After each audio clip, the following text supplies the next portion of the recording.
Donc, on va reprendre, on va prendre un étudiant qui vient d'avoir son Mhm, baccalauréat en Côte d'Ivoire, mhm, il veut aller en Russie, il vous connaît, vous êtes son ami ou quelqu'un du quartier, il vient mhm, vers vous, et donc mhm, la procédure est que vous l'aidez à s'inscrire avec son baccalauréat, et quand elle a son mhm. baccalauréat, il lui faut de l'argent de poche, combien environ, vous avez dit? Bon. Non, il y a l'argent de poche à part. Et ce que je viens de vous dire, ça, c'est la scolarité. Reprenez donc ces 2 millions, hein, vous avez dit entre 2 millions et 4 millions de francs Voilà, en 2 500. millions et 4 millions, ça, c'est le coût de la scolarité. Maintenant, bien entendu, qu'il faut aussi la nourriture, voilà, la vie et tout ça. Donc, généralement, pour un étudiant qui a un soutien, voilà, les parents peuvent expédier autour de 200 dollars et plus en fonction des moyens des parents, voilà, par mois, pour qu'ils puissent subvenir à ses besoins. Alors, quand on est étudiant en Russie, euh, est-ce qu'on peut travailler en même temps? Oh, bien sûr, à l'époque, c'était très difficile de travailler, mais grâce à, à la médiation de, parce qu'ici, il y a une structure, bon, qu'on dénomme ça l'Association des étudiants internationaux de Russie et qui est dirigée aussi, Dieu merci, par un grand frère ivoirien. Donc, ils ont eu à plaider au niveau du gouvernement. Et cette année, il y a une loi qui est sortie qui permet à tous les étudiants de travailler sans avoir un papier. Tant que tu es déjà déclaré comme étudiant, tu peux facilement travailler. Bon, comme vous savez, la Russie, c'est comme une fédération, donc dans la région où tu te trouves. Donc, voilà, tu peux travailler tranquillement. Et la D'accord. loi est sortie depuis le 5 août. D'accord. Donc, on vit là-bas comment? On vit en groupe, on est dans la même maison à plusieurs, ou bien chacun sa maison dans les campus universitaires, ou comment est-ce qu'on vit quand on est ivoirien en Russie? Bon, quand on est varié en Russie, on vit comme tout le monde. On vit comme Dieu merci ici en Russie, de la manière que les Russes, que vous vivez dans les mêmes conditions que les Russes. Dans les campus universitaires, il y a des chambres de 2 places, des chambres de 3 places et des chambres de 4 places. Voilà. Donc, tout dépend. Et ça dépend aussi des prix. Donc, plus il y a moins de personnes dans la chambre, voilà, plus c'est cher. C'est comme ça.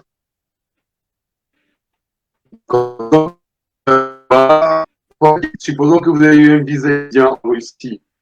Comment vous faites pour renouveler vos papiers à la fin de vos études quand vous avez fini d'étudier? Vous êtes forcé de rentrer en Côte d'Ivoire ou comment ça se fait? Bon, Dieu merci, la loi du travail est sortie au même moment avec la loi des papiers. Donc, si un étudiant termine avec, parce que ici, ils ont 2 types de diplômes. Ils ont le diplôme bleu et le diplôme rouge. Le diplôme bleu, bon, c'est pour tous ceux qui ont eu une note moyenne.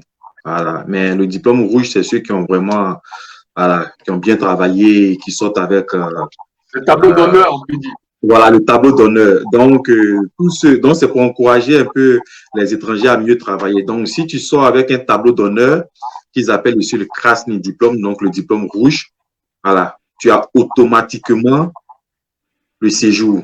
Et le séjour ici en Russie, depuis 2019, c'est illimité. Voilà. Donc, une fois que tu as ça, c'est illimité. Maintenant, si tu n'as pas ça, tu es obligé de rentrer au pays et revenir. D'accord.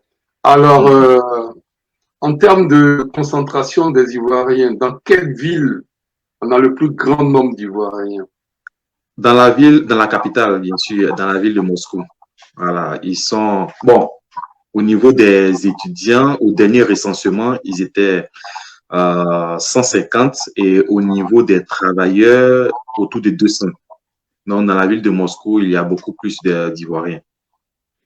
Donc, ils sont donc en communauté. Est-ce que, comme en Europe, on a les associations des artiers, les associations les guéris et tout ça. Oh, Est-ce bon, que ici, nous, on n'a pas. Si c'est sur le plan ethnique, non, on n'a pas ça. On a plus l'association des Ivoiriens. d'accord. On va parler Donc, donc de cette dans chaque État, association.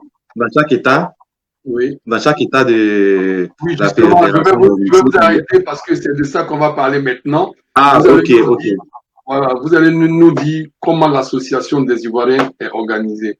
Est-ce que c'est Ok. par affiliation politique ou bien c'est par groupe ethnique ou bien c'est quoi? Non, non, non, non. Comme, bon, nous, on a décidé de s'associer tant que tu es ivoirien.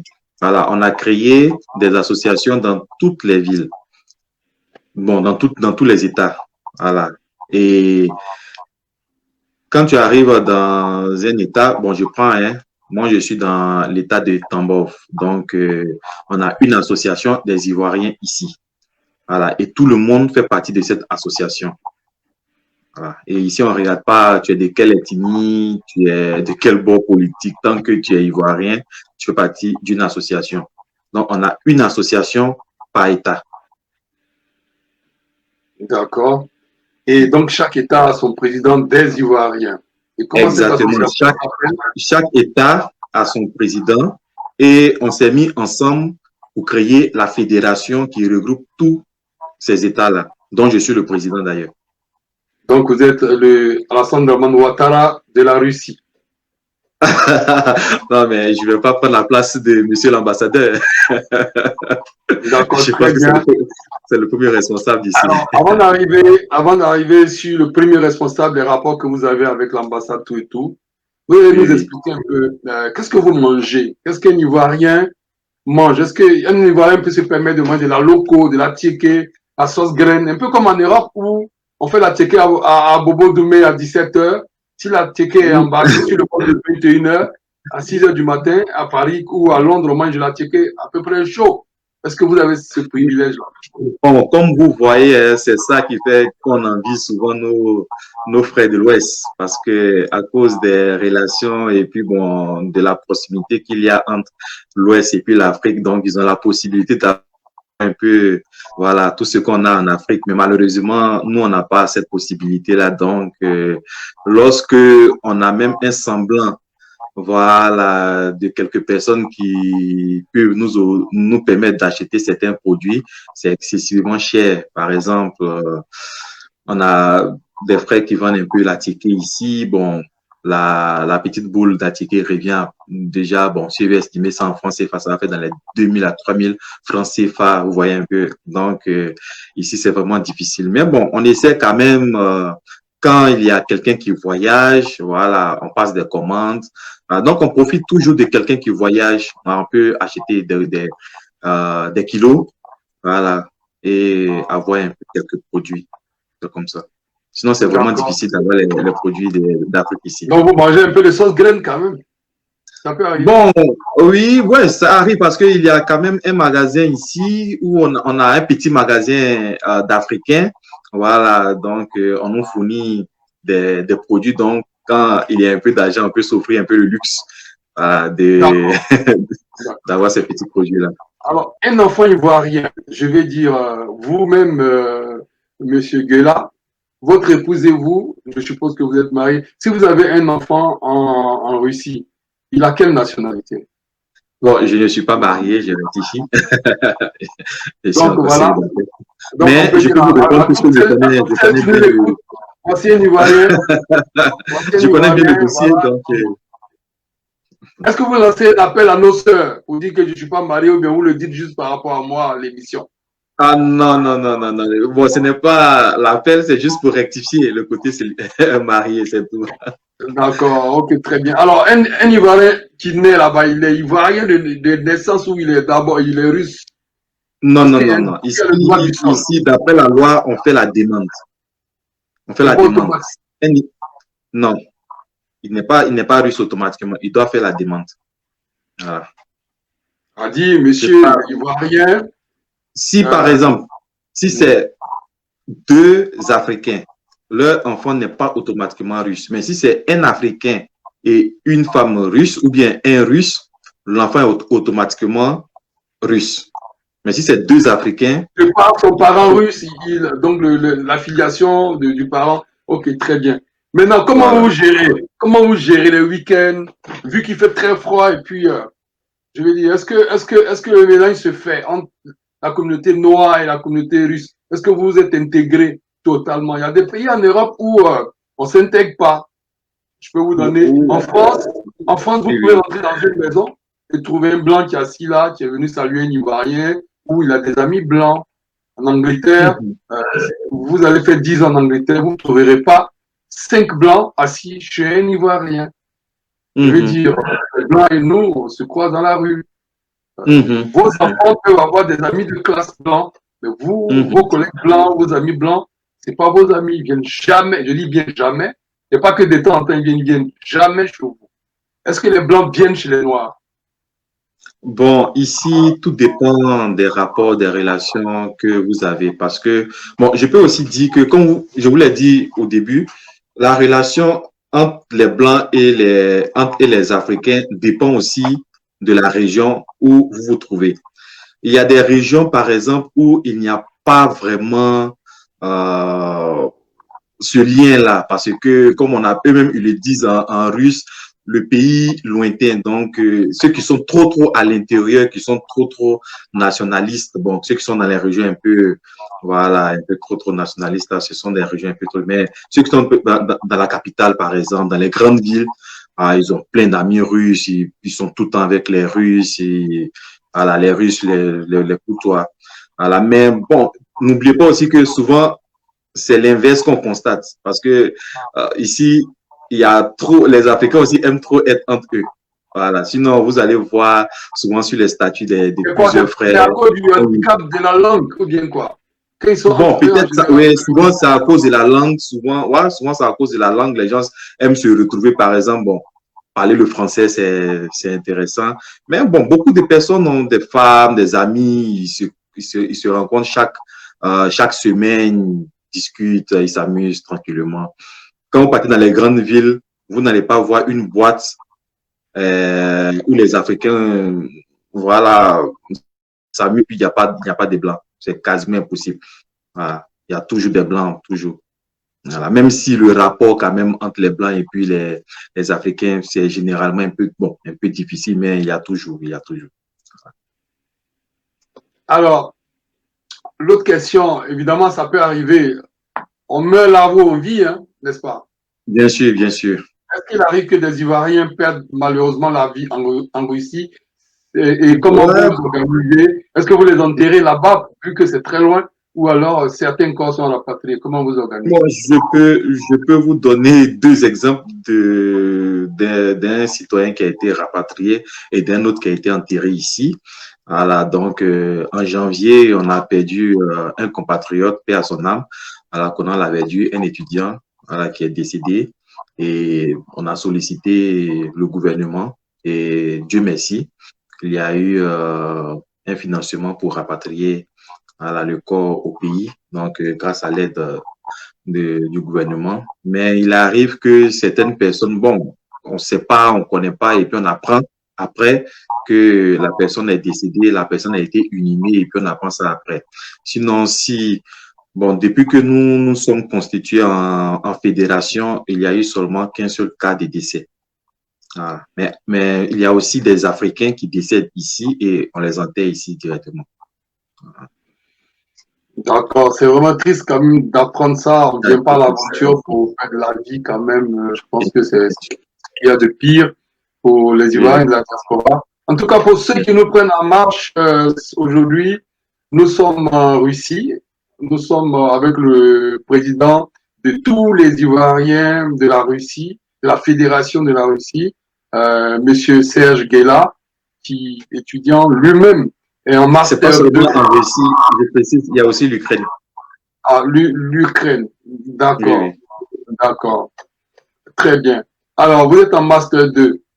C'est quoi exactement votre spécification? C'est un peu personnel, mais je vais vous étaler pour que tous les Non, Ivoiriens sachent que à la diaspora, il y a des crânes oui. qui arrivent et que les policiers devaient nous laisser rentrer pour aller travailler parce qu'il y a beaucoup de gens intelligents. Qu'est-ce que vous voulez Oui, offrir à la Côte d'Ivoire comme connaissance intellectuelle? Oui, je suis en agronomie, à la master de agronomie. D'accord, très bien. C'est des choix personnels. On ne va pas vous dire pourquoi vous avez choisi l'agronomie, tout ça. On va laisser Oui. ça. Alors, vous êtes donc président de tous les Ivoiriens. Mhm. On va faire un départ, on va faire une séparation entre l'ambassade qui représente un pouvoir et l'ambassade qui représente Côte d'Ivoire. Je vais situer vos rapports avec l'ambassade qui soutient la Côte d'Ivoire. Quels sont vos rapports avec la Côte d'Ivoire de l'ambassade? Oh, nos rapports sont, on a de bons, en tout cas, on a de bons liens avec l'ambassade. Et vraiment, ils sont à l'écoute. Ils sont à l'écoute. Voilà. Et à chaque fois qu'on a des questions, on a des problèmes. Voilà, c'est la ligne directe. C'est ça qui est bien, la ligne directe avec son excellence, la ligne directe avec les consuls. Et voilà. Donc, en tout cas, les rapports Vous avez combien de sont... consuls? Vous avez combien de On a un consuls? consul. On a un consul. On a un consul ici. Bon, on a un consul en Russie. Non, deux consuls en Russie et un consul en Ukraine. C'est des Russes, en fait, en général. Non. Le consul à Moscou, à la capitale même, là où se trouve son excellence, c'est un Ivoirien. Le consul à Saint-Pétersbourg, c'est un Russe. Et le consul en Ukraine, c'est un Ukrainien. D'accord, très bien. Donc, vous, en tant que président, dites-nous à ceux qui nous écoutent, à nos téléspectateurs, dites exactement un président d'un Ivoirien de la diaspora, son rôle, c'est quoi? Bon, mon rôle, bon, comme vous le voyez, la Russie, c'est un pays continent. Vous comprenez? Quelqu'un qui se trouve à Vladivostok, c'est au bout, à l'autre bout de la Russie. C'est carrément, bon, c'est collé Attendez, je vais essayer de à la répéter le nom de la ville. Je vais essayer de répéter le nom de la ville que j'ai entendu. Non, attendez, ah, vous avez dit oui, oui. Vladivostok, c'est ça? Vladivostok. Vladivostok. Vladivostok. Ah, Wow. Vladivostok. Je peux Voilà. imaginer les difficultés qu'on a quand on y va pour apprendre la langue russe. C'est Ah carrément. ouais, on s'habitue, on s'habitue. Après, quand vous finissez de dire ce que vous dites, vous allez nous donner des anecdotes de comment vous avez galéré dans la langue un peu. On va rigoler. Il n'y a pas de Finissez de. problème. Il n'y a pas de problème. Donc, comme je le disais, c'est pour cela que nous nous sommes constitués parce que vous imaginez quelqu'un qui quitte en Côte d'Ivoire et qui part en Afrique du Sud. C'est pratiquement la même distance hein, entre Moscou et Vladivostok. C'est très loin. Voilà, donc, l'association nous permet d'abord de nous rassembler, de nous retrouver. Et je cause avec tous les présidents des différentes villes. Et lorsqu'il y a un problème, on informe le président et le président informe les autorités. Maintenant, s'il y a lieu qu'on s'entraide entre nous, voilà, on le fait. Mais d'abord, la première des choses, c'est de toujours avoir l'information de nos compatriotes dans n'importe quel État.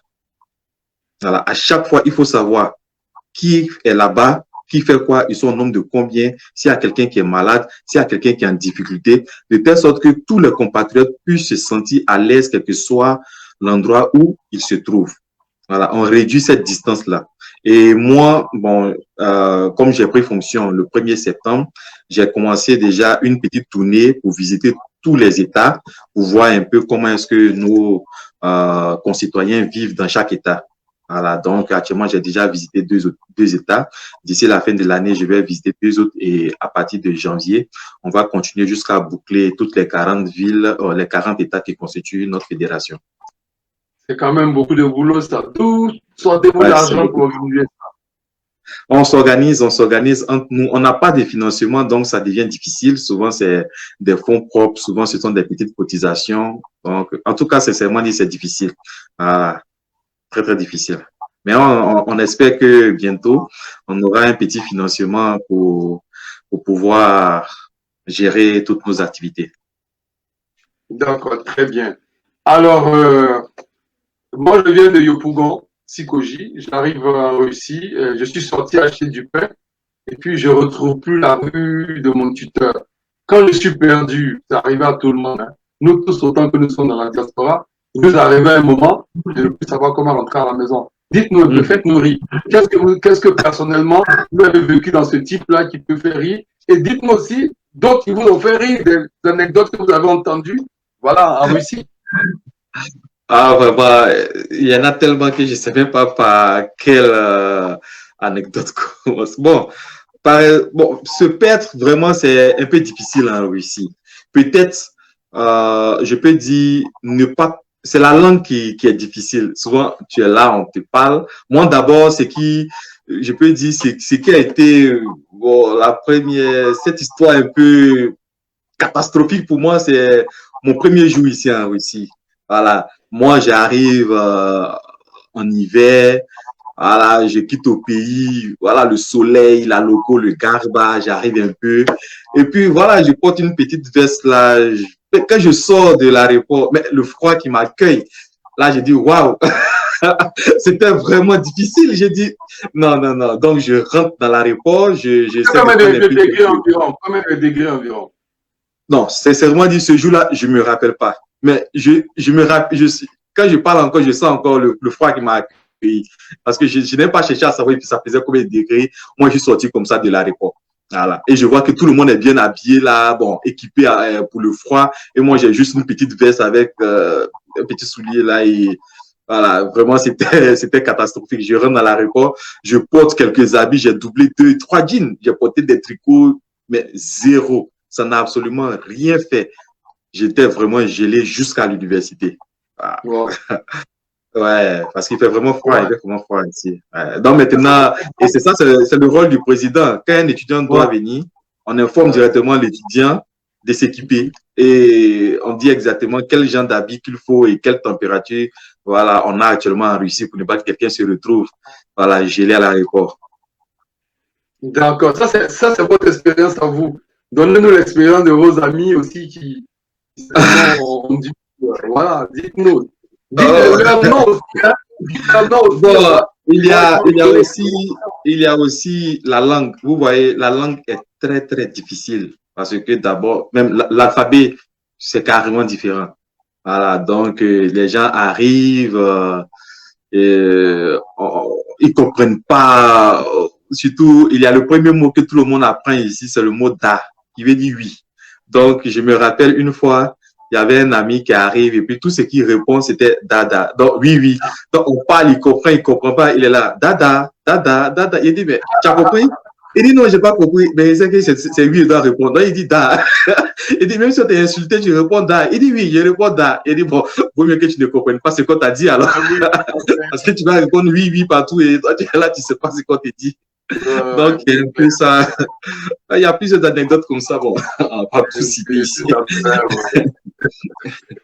Alors, donc, pour sortir de cette difficulté langagière-là, vous organisez des soirées dansantes entre Ivoiriens, la Noël, quelques mariages C'est ça, c'est ça. Chacun fait un projet pour venir ou bien pour manger russe là-bas à vos fêtes ivoiriennes.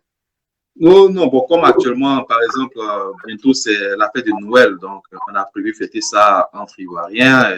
Bon, on va inviter aussi quelques amis russes, voilà, comme la fête de fin d'année. Donc, qu'est-ce qu'on fait? Actuellement, tous ceux, parce qu'on a un peu des magasins ici, bon, un magasin, même pas un seul magasin où on vend quelques produits africains. Donc, on va commander, voilà, de la kéké, voilà, un peu de trucs, pour pouvoir au moins avoir un peu voilà, ce petit côté ivoirien là qu'on aime.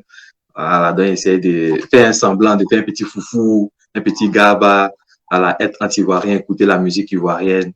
Voilà. Donc, c'est comme ça qu'on s'organise ici. Ah, c'est bien.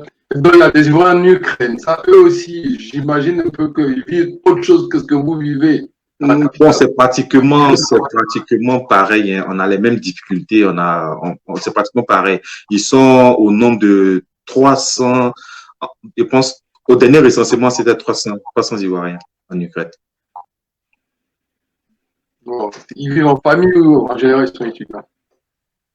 Ah, il y a un peu de tout. Il y a des étudiants comme aussi des Les travailleurs. étudiants, oui, justement, pour les étudiants, vous avez longuement expliqué, on comprend bien Mhm. le processus pour avoir les papiers, tout et tout. Mhm. Mais et les Mhm. non-étudiants, c'est-à-dire un chercheur qui Bon, se lève à Babi et puis qui dit, moi, il m'a grouillé, il oui, m'a oui. chercher.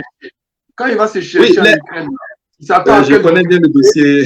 Je connais aussi bien le dossier puisque je suis en collaboration avec le président des chercheurs. Euh, c'est difficile, c'est plus difficile de leur côté. Bon, c'est sur le plan des papiers. Même si on les dérange pas trop, mais c'est quand même un peu difficile parce qu'ici, quand tu as les papiers, bon, c'est comme partout, hein, quand tu as les papiers, tu as cette liberté-là. Mais quand tu n'as pas les papiers, tu seras réduit à faire les petits boulots. Donc, ici, bon, d'après ce que le président des chercheurs m'a expliqué, ils s'organisent pour permettre quand même à nos frères d'avoir les papiers. Voilà, il y a des petites structures sur le plan juridique. Bon, il y a aussi des personnes qui arrivent à se marier. Voilà, donc une fois que tu as les papiers, Il y a des mais Ivoiriens avocats. À Londres, vous allez trouver beaucoup d'Ivoiriens avocats à Paris, beaucoup d'Ivoiriens avocats. Est-ce qu'il y a des Ivoiriens avocats pour aider les gens sans papier? non, non. Généralement, je vais vous dire, ici en Russie, c'est pas toujours évident de voir une communauté en tant que telle. C'est généralement la communauté africaine. Donc, autant un Ivoirien peut t'aider, autant un Camerounais, un Congolais peut t'aider. Voilà comment est-ce que les Africains... Ici, les Africains sont un peu comme une famille. Voilà, même si souvent, on peut se séparer un peu quand on veut rester un peu dans notre petit monde d'Ivoiriens. Voilà, mais généralement, c'est toujours la grande famille africaine. Voilà, c'est comme ça. Donc, par exemple, moi, je sais qu'il y a un frère avocat camerounais à Moscou qui aide tous les Africains, voilà, sans distinction. Voilà, et je connais aussi voilà, un frère médecin. Voilà, il y a aussi, mais quand le président de tous les étrangers de toute la Russie, y compris les Blancs, les Noirs et tout ça, c'est un Ivoirien. Vous voyez. Donc, ici, c'est comme ça que on vit ici. J'ai pas compris. Le président de Tous les étrangers de toute la Russie. c'est-à-dire les Français, les Anglais, Tout le tous les monde, étrangers. exactement. C'est un Ivoirien. Et pourquoi lui n'est Voilà, pas le président? il s'appelle, comment? Il s'appelle comment? Adou Nikez, le professeur Adou Nikez. Le professeur. Il enseigne à Ah, l'université là-bas. il est professeur à l'université, oui, oui. D'accord, très bien. Et donc, lui, il est président de tous les étrangers et vous êtes Exact. président des Ivoiriens seulement. Des Ivoiriens, seulement que des Ivoiriens. D'accord, très bien. Mais Alors, sur le plan local, dans mon État, je suis le président des étudiants internationaux. d'accord, ok. Les étudiants internationaux, ça veut dire les étudiants qui ne sont pas russes. En fait. Donc, Voilà, qui les sont étudiants. c'est exactement. Alors, l'autre question que j'allais vous poser aujourd'hui, c'est de savoir, votre pays, la Côte d'Ivoire, connaît encore, hein, on va dire, même si ça a une sorte d'accalmie, a connu Mhm. des secousses depuis quelques mois. Comment, je ne parle pas de vous personnellement, parce que je peux imaginer que de votre position de président, vous ne pouvez pas vous prononcer sur votre appartenance politique et votre opinion politique. Je ne parle pas de vous Mhm. personnellement. Mais comment les Ivoiriens ont vécu ça? Est-ce que ça vous a séparé un peu, comme dans beaucoup de pays en Europe, où il y a des clans, il y a différents clans? Bon, Est-ce que nous ici en Russie, bon, souvent on rit un peu de tout ce qui se passe en Europe de l'Ouest parce que si vous quand arrivez les en Ivoiriens, Russie, ouais, ou si vous arrivez en Russie ou en Ukraine, vous serez très surpris. Hein. Souvent, vous pouvez voir des Ivoiriens, bon, faire des petits débats dans la chambre là, de politique et tout ça, mais jamais vous allez voir des Ivoiriens être séparés à cause de la politique ici. Ça, je sais pas si, en fait, ça n'existe même pas. Je ne sais pas si vous avez remarqué, même les histoires d'activistes et tout ça, nous, on connaît pas ça ici.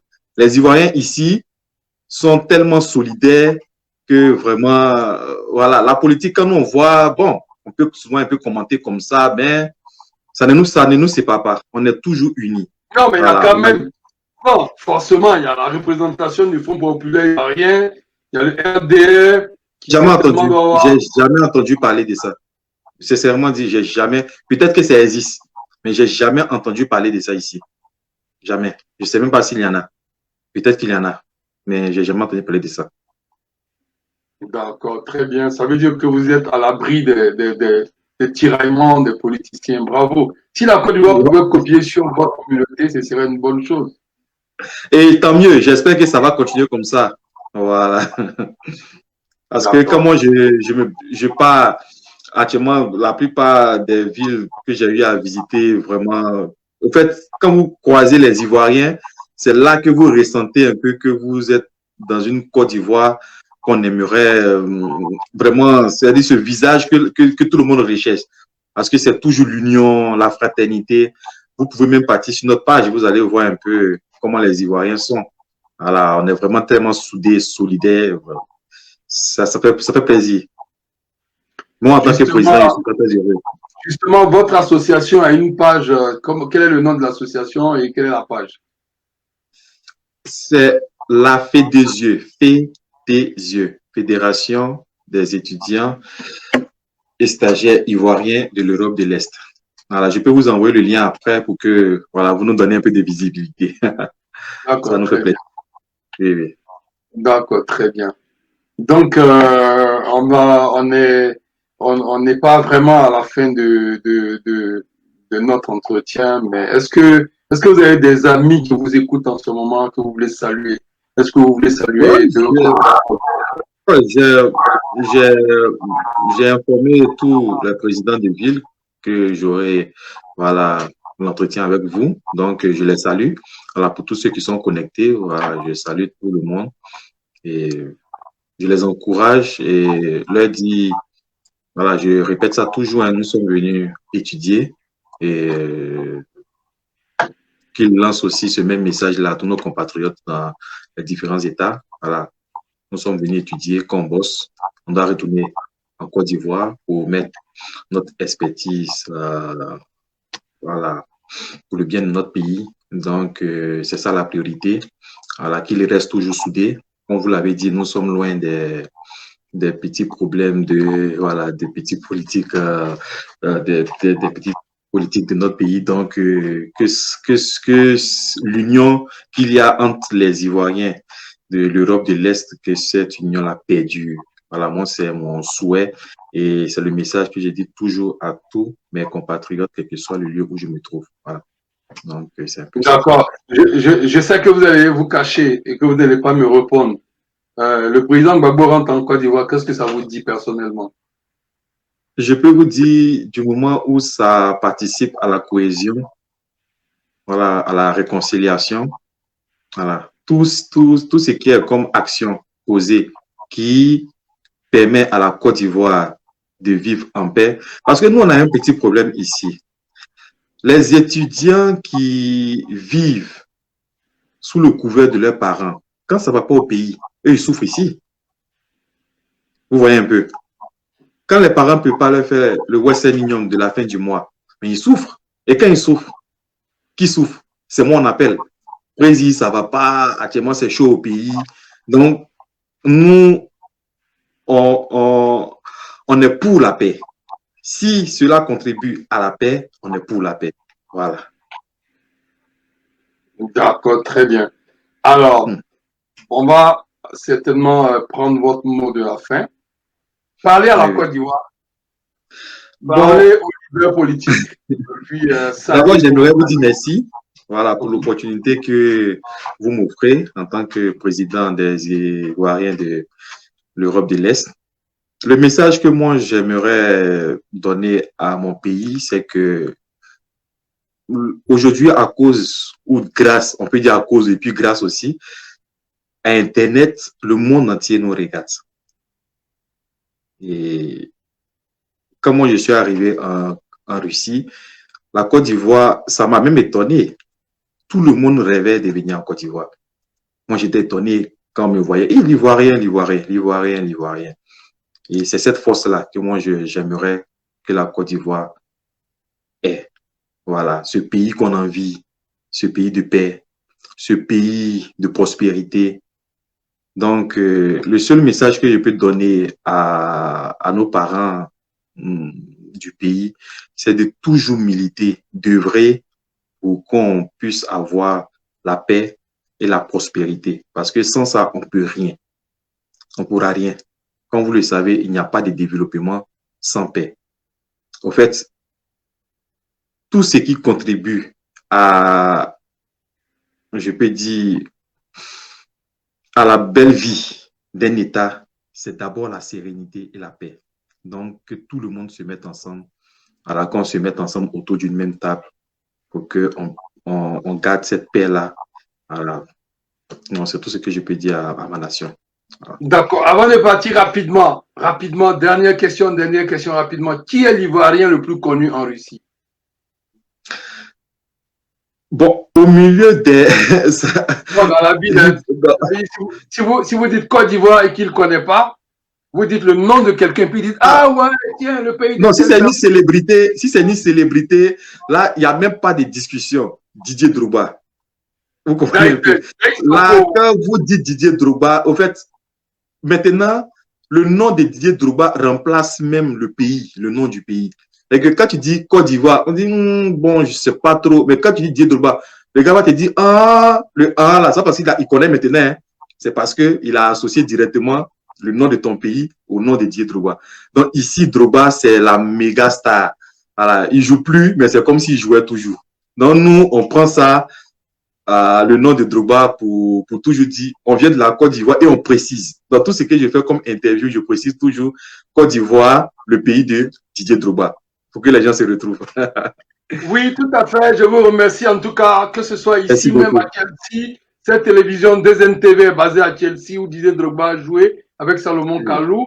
Nous sommes heureux de savoir que l'aura de Didier Drogba qui nous a éclairé, nous aussi ici à Chelsea, est allé partout dans le monde entier. Effectivement, le plus grand ambassadeur de la Côte d'Ivoire de tous les temps, c'est Didier Drogba.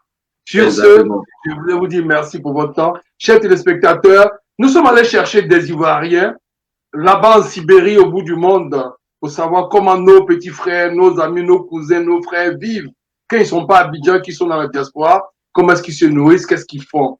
Donc, ce soir, nous avons eu Guéla Serge, le président de tous les Ivoiriens sans discrimination, apolitique, ça se voit. Même à l'entame de cette émission, il a dit, je serais mal à l'aise si on doit entrer dans les questions politiques parce que je n'en sais absolument rien, parce que nous, en Russie, on fait des études pour une Côte d'Ivoire unie et non pour un parti politique. Alors, merci encore, chers téléspectateurs. Merci à tous les Ivoiriens qui vivent là-bas en Ukraine, là-bas comment tu appelais la ville que j'ai essayé de prononcer? Vladivostok. Tous les Ivoiriens qui sont à Vladivostok, je ne sais plus, Bastok, un arrêt de vue, c'est Bastok. Donc voilà, très bien, on va s'arrêter là. Mais vraiment, c'est du fond du cœur que je vous remercie. Et nous, à 2NTV, nous mettons en tout cas, donnons la parole à tous les Africains, les Ivoiriens de la diaspora. Parce que pour nous, il faut que les Ivoiriens de la diaspora s'expriment. Donc, c'est vraiment notre volonté de vous donner la parole que nous sommes arrivés sur le plateau. Je dis merci à Charlie, Malaisien, qui dit super émission. Merci, Président. Il vous salue. Voilà, Charlie vous salue. Et beaucoup merci, Charlie. Il vous a salué également. Touré Ami, Hubert Sonabier, qui est la marraine de 2NTV, vous a salué. Madame Pascaline Madio, depuis la France, vous a salué. Merci beaucoup. Depuis la Côte d'Ivoire, Divo vous a salué. En tout cas, Sylvain Pacom vous a salué. Pacom Dienoué vous a salué. Et beaucoup de gens vous ont salué. Nelly Junior. Merci beaucoup, merci beaucoup. On va vous passer en tout cas tous les Ivoiriens qui sont très contents de savoir que là-bas vous n'êtes pas en train de mourir de faim et que le froid non plus n'est pas en train de vous tuer. Merci. Merci beaucoup. Merci beaucoup. Téléspectateurs, je suis votre serviteur Narcisse Nabo et à très très bientôt. Au revoir. Au revoir. Merci. Au revoir. Au revoir.